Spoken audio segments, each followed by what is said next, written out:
الشیخ ابو معوض محمد اقرار حفظہ اللہ تعالی M Phil اسلامی اسکالر۔ الحمدللہ وحدہ والصلاۃ والسلام علی من لا نبی بعدہ۔ کل ہم نے آیت نمبر 125 پڑھی تھی، اس کی تشریح باقی ہے۔ آج آیت نمبر 125 کی روشنی میں مساجد کے آداب و احکام انشاءاللہ ہم قرآن و حدیث کی روشنی میں دیکھیں گے۔ اللہ تعالیٰ سے دعا کرتے ہیں اللہ رب العالمین ہمیں اللہ کے ان گھروں کی آباد کاری کا حق ادا کرنے کی توفیق عطا فرمائے۔ محترم بھائیو، جیسا کہ آپ جانتے ہیں کہ دنیا جہان میں اللہ کی محبوب ترین جگہوں میں سے ایک جگہ مسجد ہے۔ رسول محترم صلی اللہ علیہ وآلہ وسلم نے فرمایا، احب البلاد الی اللہ مساجد، اللہ کو سب سے زیادہ محبوب جو جگہ ہے مساجد ہے، مسجدیں۔ اور ابغض البلاد، اللہ کے نزدیک سب سے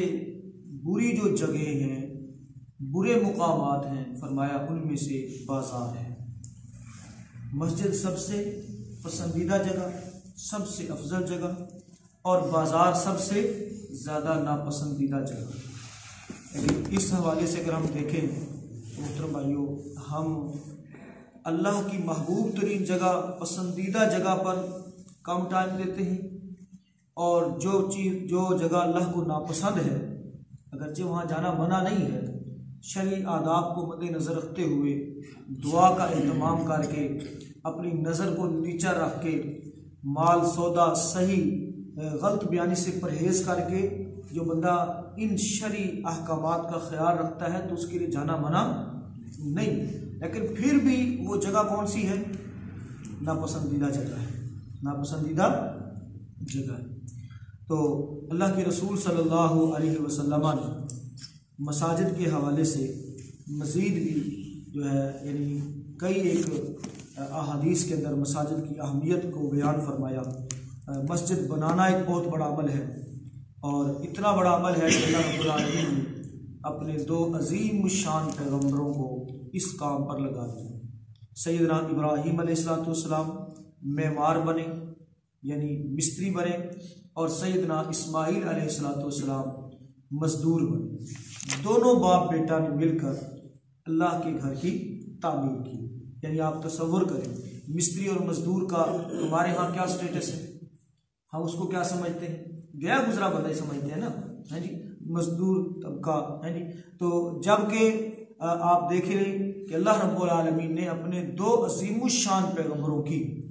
ڈیوٹی لگا دی باقاعدہ، کس بات کی؟ کہ اللہ کا گھر تعمیر کرنا ہے، مسجد بنانا ہے، اور انہوں نے بھی ماشاءاللہ پھر جو کام کیا، جی، اللہ کے گھر کی تعمیر محبت کے ساتھ، جی، اطاعت کے ساتھ جس قدر کی، اللہ رب العالمین کو اتنی پسند آئی کہ اللہ رب العالمین نے ان کی تعمیر کو دنیا جہان کے لیے ایک مرکز بنا دیا۔ کیا بنا دیا؟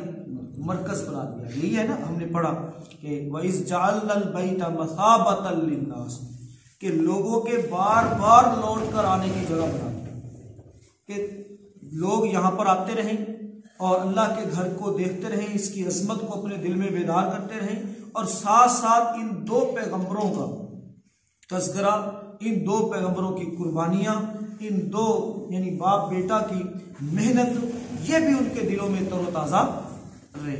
تو آپ دیکھ لیں، یہ ہے محترم بھائیوں کہ اللہ رب العالمین کسی کی مزدوری نہیں کھاتا، جو جس قدر خلوص کے ساتھ کام کرتا ہے اللہ رب العالمین اسی قدر اس کو شرف قبولیت عطا فرماتا ہے۔ تو مسجد بنانا ایک بہت بڑا کام ہے۔ اللہ کے رسول صلی اللہ علیہ وسلم نے فرمایا، من بنا للہ مسجدا بنى اللہ لہ بیتا فی الجنہ، جس بندے نے اللہ کے لیے اس کا گھر بنایا، من بنا للہ مسجد، نمود و نمائش کے لیے نہیں، واہ واہ کروانے کے لیے نہیں، بلکہ کس کے لیے؟ صرف اور صرف اللہ کے لیے۔ رضا مندی صرف اللہ کی مطلوب تھی، تو جس نے بنایا فرمایا اللہ تعالیٰ اس کا گھر کیا بنا دیتا ہے؟ جنت میں بنا دیتا ہے، جنت میں اس کا گھر بنا دیتا ہے۔ اور پھر اگلی حدیث ابن ماجہ کے حوالے سے یہ تو اور زیادہ خوشخبری والی ہے۔ اللہ کے رسول صلی اللہ علیہ وآلہ وسلم نے فرمایا، جابر بن عبداللہ رضی اللہ عنہ اس حدیث کے راوی ہیں، فرماتے ہیں من بنا مسجدا للہ کا مفحص قطات، جس بندے نے اللہ کے لیے مسجد بنائی پرندے کے گھونسلے جتنی، یعنی اتنی چھوٹی سی مسجد بنائی۔ دیکھیں نا، ایک تو ہے نا بڑی بڑی مسجدیں، لینٹر ڈلے ہوئے ہیں، ہر قسم کی ٹائل اس کے اندر لگی ہوئی ہے، ہر قسم کا انتظام ہے، اس کے اندر سہولتیں ہیں، اس کی تو بات ہی کیا ہے۔ فرمایا جس نے پرندے کے گھونسلے جتنی مسجد بنائی، فرمایا او اصغر، یا اس سے بھی زیادہ کوئی چھوٹی بنا دی، اس سے بھی زیادہ چھوٹی بنا دی، فرمایا بن اللہ لہ بیتا فی الجنہ، اللہ اس کا بھی گھر جنت میں بنا دے گا۔ اللہ تعالیٰ اس کا بھی گھر جنت میں۔ اور اس کی تشریح میں پڑھ رہا تھا تو اس میں علماء نے باقاعدہ طور پر لکھا کہ اتنی چھوٹی مسجد تو صاحب ذرا کوئی بناتا ہی نہیں ہے، یعنی پرندے کے گھونسلے جتنی یا اس سے بھی زیادہ چھوٹی۔ تو مراد اس میں یہ ہے کہ اگر کوئی ایک اینٹ بھی اس میں لگاتا ہے، کوئی ایک اینٹ بھی اس میں لگاتا ہے، کوئی ایک اینٹ بھی اس میں لے کر لگاتا ہے، تو اللہ رب العالمین اس کے لیے بھی وہی مقام رکھتا ہے جو پوری مسجد بنانے والے کے لیے رکھتا ہے۔ تو محترم بھائیو، اس کے لیے کوشش کرنا، کاوش کرنا، اور اللہ رب العالمین نے بہت زبردست بات کی، فرمایا کہ انما یعمر مساجد اللہ، بے شک مسجدوں کی تعمیر و ترقی، مسجدوں کا کام تو وہ لوگ کرتے ہیں جو اللہ پر ایمان رکھتے ہیں، جو اللہ پر ایمان رکھتے ہیں، آخرت پر ایمان رکھتے ہیں، وہ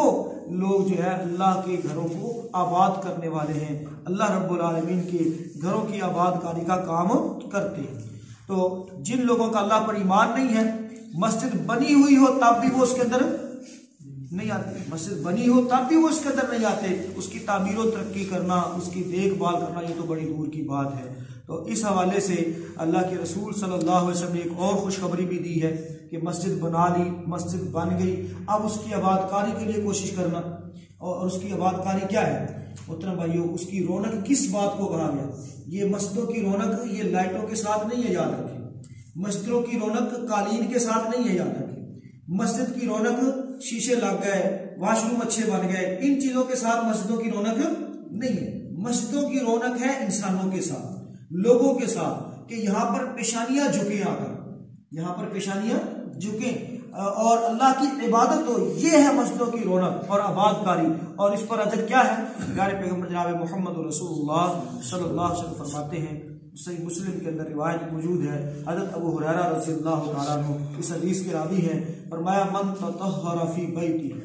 جس بندے نے اپنے گھر میں پاکیزگی اختیار کی، یعنی طہارت کی، وضو کیا، غسل کیا، ثم مضى، پھر وہ چل پڑا، الی بیت، کسی بھی گھر کی طرف، من بیوت اللہ، اللہ کے گھروں میں سے، یعنی کعبے کی بات نہیں یہاں پر ہو رہی، مسجد نبوی کی بات نہیں ہو رہی، بلکہ میرے اور آپ کے گلی محلے میں جو مسجد ہے اس کی بات ہو رہی ہے، من بیوت اللہ، اللہ کے گھروں میں سے کسی بھی گھر کی طرف وہ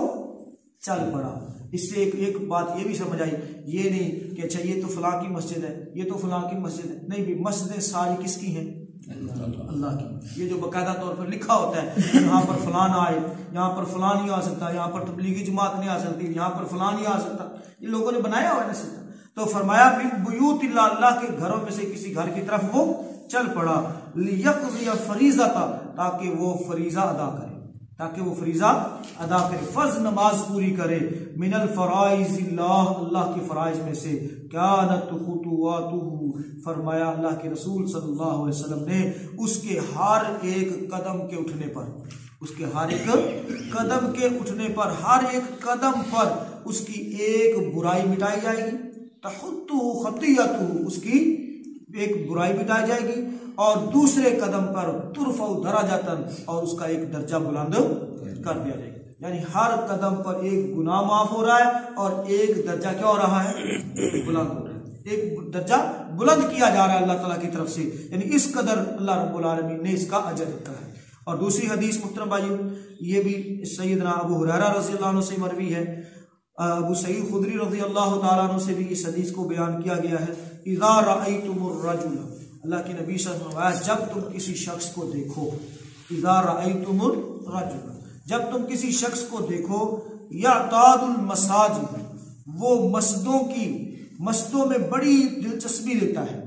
مسجد کی آباد کاری میں بڑی دلچسپی لیتا ہے، اور پہلے وقت سے پہلے آ کر بیٹھتا ہے، اس کی صفائی ستھرائی کا خیال رکھتا ہے، اللہ کے رسول صلی اللہ علیہ وسلم نے فرمایا فَاشْهَدُوا لَهُ بِالْإِيمَانِ، لوگوں تم اس کے ایمان کی گواہی دے دو، ایمان کی گواہی دے دو، کس بات پر، کس کام پر؟ مسجد کی آباد کاری میں حصہ لینے والے پر۔ اور آپ دیکھ رہے مسجد کی آباد کاری، اس میں کافی ساری چیزیں آتی ہیں بنانے کی، میں نے ادھر آپ کے سامنے ذکر کر دیا، مسجد کی طرف چل کر آنے کا ذکر کر دیا۔ اب ہے محترم بھائیو صفائی ستھرائی کے حوالے سے، اور یاد رکھیے یہ پوری سوسائٹی کی ذمہ داری ہے، اور اتنی اہم ذمہ داری ہے، اتنی اجر و ثواب والی ذمہ داری ہے کہ اللہ رب العالمین نے آیت نمبر 125 میں یہ ذمہ داری کس کی لگائی تھی؟ دو پیغمبروں کی لگائی تھی، سیدنا ابراہیم علیہ السلام اور سیدنا اسماعیل علیہ السلام، دو پیغمبروں کی باقاعدہ ڈیوٹی، یعنی تعمیر بھی انہوں نے کی، اور ساتھ ساتھ فار ایور جب تک ان کی زندگی تھی ان کی ذمہ داری لگا دی کہ انطہر بیتی للطائفین۔ اب مسجد بن گئی ہے، سارا کام ٹھیک ہو گیا ہے، لیکن صفائی ستھرائی، نہ واش روم صاف ہے، نہ وضو خانہ صاف ہے، نہ محترم بھائیو سجدے کرنے کی جگہ صاف ہے، کرنا ہے کس نے کرنا ہے؟ آ جا کے امام صاحب کر لیں گے، ٹھیک ہے جی بھائی، ہم صرف یہاں پر چودراہٹ کے لیے آتے ہیں، ہم صرف یہاں پر چودھری بن کر آتے ہیں، ہم یہاں پر جو ہے وہ صرف پروٹوکول کے لیے آتے ہیں، نہیں محترم بھائیو، یہ مسجد اللہ کی ہیں، اور ان کی صفائی ستھرائی کرنا یعنی یہ ہمارے سٹیٹس کے خلاف نہیں ہے، بلکہ سٹیٹس بنتا ہی اس بات سے کہ ہم مسجد کی آباد کاری کے اندر حصہ لیں، اس کی صفائی ستھرائی کے اندر حصہ لیں، اس کے اندر کوشش کریں۔ آپ دیکھیں نا مسجدوں کی صفائی کرنا، کعبہ بیت اللہ کی صفائی دو پیغمبر کر رہے ہیں، کیا خیال ہے مسجد کی صفائی، اللہ کے گھر کی صفائی کرنے سے ان کا سٹیٹس کم ہو گیا ہے؟ ان کی عزت میں کوئی فرق آیا ہے؟ ہم تو ایک تنکا اٹھا کر گوارا نہیں کرتے کہ اس کو باہر پھینک دیں، حالانکہ اللہ کے رسول صلی اللہ علیہ وسلم نے فرمایا کہ جس بندے نے مسجد سے ایک تنکا بھی اٹھا کر باہر پھینکا، تنکا بھی اٹھا کر پھینکا، کل قیامت کے دن اللہ رب العالمین اتنا عدل فرمائے گا کہ اس تنکے کو بھی اس کے میزان میں رکھا جائے گا، میزان میں رکھا جائے گا، ترازو میں تولا جائے گا اس کے وزن کو، اور اس کے اوپر اس کو نیکی اور اجر عطا فرمایا جائے گا۔ تو اللہ کے رسول دو پیغمبر عظیم الشان پیغمبر، باپ بیٹا، ان کی ذمہ داری کیا تھی؟ انطہر بیتی للطائفین، طواف کرنے والوں کے لیے، اعتکاف کرنے والوں کے لیے، رکوع اور سجدہ کرنے والوں کے لیے اس مسجد کو کیا کیا جائے؟ صاف رکھا جائے۔ کسی ایک شخص کی ڈیوٹی لگ جائے وہ بھی بہت اچھا ہے، اور اگر ڈیوٹی نہ لگے، ڈیوٹی لگی ہو تب بھی دوسروں کو دلچسپی لینی نہیں چاہیے، ہم تو ڈیوٹی لگا کر تو باقی بعد میں آرڈر ہی جاٹتے رہتے ہیں، نہیں محترم بھائیو کوشش کر لینی چاہیے، جتنا ہم کریں گے وہ ہمیں ملے گا نا، کسی اور کو تو نہیں ملے گا، کیا خیال ہے؟ جتنا ہم کر لیں گے وہ ہمیں ملے گا، اس کا اجر اور ثواب ہمیں ملے گا۔ تو اس حوالے سے مسجد کی آباد کاری اللہ کے رسول صلی اللہ علیہ وسلم نے اس میں کبھی نہ خود حد تک محسوس کی ہے اور نہ کسی اور صحابی نے، بلکہ صحیح بخاری کے اندر واقعہ موجود ہے، اللہ کے نبی صلی اللہ علیہ وسلم نماز پڑھانے کھڑے ہوئے محراب کی جانب، اور محراب کی جانب دیوار کے اوپر کھنگار دیکھا لگا، اللہ کے نبی صلی اللہ علیہ وسلم نے نماز پڑھائی، نماز پڑھانے کے بعد اپنے دستے مبارک سے اس کھنگار کو کھرچا، کھنگار سمجھتے ہیں نا، یعنی کھنگار کو کھرچا، اور ایک صحابی تھے وہ دوڑ کر گئے خوشبو لے کر آئے، اللہ کے رسول صلی اللہ علیہ وسلم نے وہ خوشبو اس جگہ پر لگائی، مسجد کو معطر کیا، اور محترم بھائیو اللہ کے رسول صلی اللہ علیہ وسلم نے پھر آرڈر جاری کر دیا کہ کوئی بھی شخص جو ہے وہ قبلے کی جانب تھوکے گا نہیں، قبلے کی جانب نہیں تھوکے گا۔ تو محترم بھائیو مسجد کی صفائی ستھرائی، اور پھر مسجد کی صفائی ستھرائی یہی نہیں ہے کہ مسجد کی صفائی، بلکہ باہر سے آنے والا شخص وہ بھی اس انداز سے مسجد کے اندر آئے کہ مسجد کے ماحول میں کسی قسم کی کوئی خرابی پیدا نہ ہو، مثلا لہسن تھوم وغیرہ پیاز کا استعمال نہ کرے، پیاز کا استعمال نہ کرے، اور اس سے بھی آج کل جو ہم زیادہ گئی گزری چیز استعمال کر رہے ہیں، سگریٹ بیڑی، آپ دیکھ لیں باہر سے آتے ہوئے گلی میں اگر 2-3 دن صفائی نہ کریں اور چھوٹے چھوٹے ٹکڑے جڑے نے پے کو جمع ہو جاتے ہیں، پتہ لگتا ہے بھی جناب سارے بازار کے لوگ سگریٹ ہی تھی آ کے پیتے ہیں، کیا مطلب ہے؟ ادھروں آمدے آمدے سگریٹ چکی آنے ایتھے آ کے سٹنا ہے باہر، مسجد واڑا ہونا ہے، سمجھ آ رہی ہے نا بات کی؟ محترم بھائی یہ تو ہماری حالت ہے، یہ تو کنڈیشن ہے ہماری، تو مسجد کی آباد کاری، مسجد کی صفائی ستھرائی، اس کے ساتھ ساتھ محترم بھائیوں مسجد میں آتے ہوئے بھی کچھ آداب ہیں کہ مسجد میں آنے والا شخص جو ہے وہ بھی کیا ہو، پاک صاف ہو، اس کے منہ سے کسی قسم کی سمیل نہ آ رہی ہو، کپڑا لباس اس کا پاک صاف ہونا چاہیے، صاف ستھرا ہونا چاہیے۔ تو یہ ہے مسجد کی آباد کاری کے حوالے سے، اور مسجد کی تعمیر و ترقی اور اس کی محترم بھائیوں خدمت کرنا اور اس کی صفائی ستھرائی کرنا، اور اس کے ساتھ اللہ کے رسول صلی اللہ علیہ وسلم نے ایک اور بڑی خوشخبری دی ہے، خاص کر یہ نوجوانوں کے لیے۔ اللہ کے رسول صلی اللہ علیہ وسلم نے فرمایا نا کہ القیامت کے دن جن 7 بندوں کو اللہ کے عرش کا سایہ ملے گا، 7 بندوں کو اللہ کے عرش کا سایہ ملے گا، تو فرمایا ان میں سے ایک شخص وہ ہوگا رجل قلبہ معلق بالمساجد، وہ شخص، وہ بندہ، وہ نوجوان جس کا دل مسجد کے ساتھ اٹکا ہوا ہے، مسجد کے ساتھ اٹکا ہوا ہے، اس کو سکون ہی نہیں آتا کسی اور جگہ پر، جب بھی کوئی کام کاج سے فارغ ہوتا ہے فوراً مسجد کے اندر آ جاتا ہے، جب بھی کہیں سے فارغ ہوتا ہے سیدھا سیدھا کہاں آتا ہے، مسجد میں آتا ہے۔ لیکن آج کل اللہ تعالیٰ معاف فرمائے ہماری صورتحال کیا ہے، جوانوں کی صورتحال کیا ہے، وہ ہوٹلوں پر تو نظر آئیں گے، وہ بلیئرڈ پر تو نظر آئیں گے، وہ جناب نیٹ کیفے پر نظر آئیں گے، بازاروں میں نظر آئیں گے، لیکن مسجد میں نظر نہیں، یعنی ان کا دل کہاں پر اٹکا ہوا ہے، بازار کے اندر،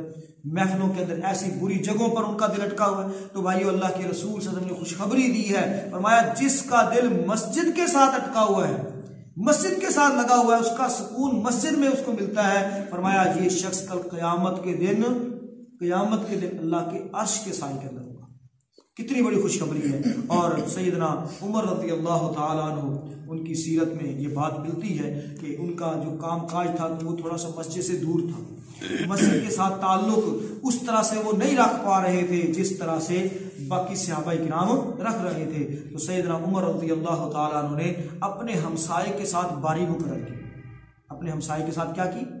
باری مقرر کی باقاعدہ طور پر، کہ میں مسجد میں سے پیچھے نہ رہ جاؤں، اس کے ساتھ تعلق میرا جو ہے وہ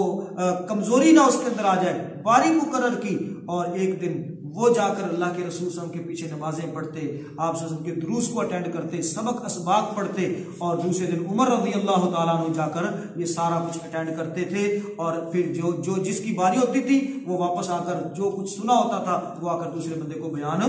کرتا تھا۔ تو بھائیو اس حوالے سے ماشاءاللہ جب آپ یہاں پر تشریف لاتے ہیں، کلاس اٹینڈ کرتے ہیں، تو یہ باتیں جو آپ سنتے ہیں ان کو یاد رکھا کریں، کوشش کیا کریں، ان کو دہرا لیا کریں، بعد میں جا کر دوسروں کو بیان کیا کریں، اپنے گھر کے اندر اس کو بیان کیا کریں، بچوں کے سامنے اس کو بیان کیا کریں۔ انشاءاللہ مسجد کے ساتھ جب ہمارے بچوں کا یہ لگاؤ اور مسجد کی باتیں جب آپ کریں گے، گھروں میں ماحول کیسے بنتے ہیں بھائیو، جب آپ مسجد کی بات کریں گے، جب آپ کلاس کی بات کریں گے، جب آپ درس کی بات کریں گے، جب آپ قرآن کی بات کریں گے، تو بچوں کا انٹرسٹ کیا ہوگا،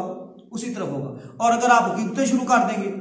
ہاں جی، لڑائی جھگڑوں کی باتیں کریں، کاروبار کی باتیں کریں، تو سارا جو ہے رجحان کس طرف ہوگا، وہ اسی طرف ہوگا۔ تو اس اعتبار سے اپنے گھروں کو ماحول، اور سچی بات یہ ہے کہ اگر ہم کامیابی چاہتے ہیں تو ہم اپنے گھروں کو مسجد کا ماحول دے دیں، اس کا ماحول دے دیں،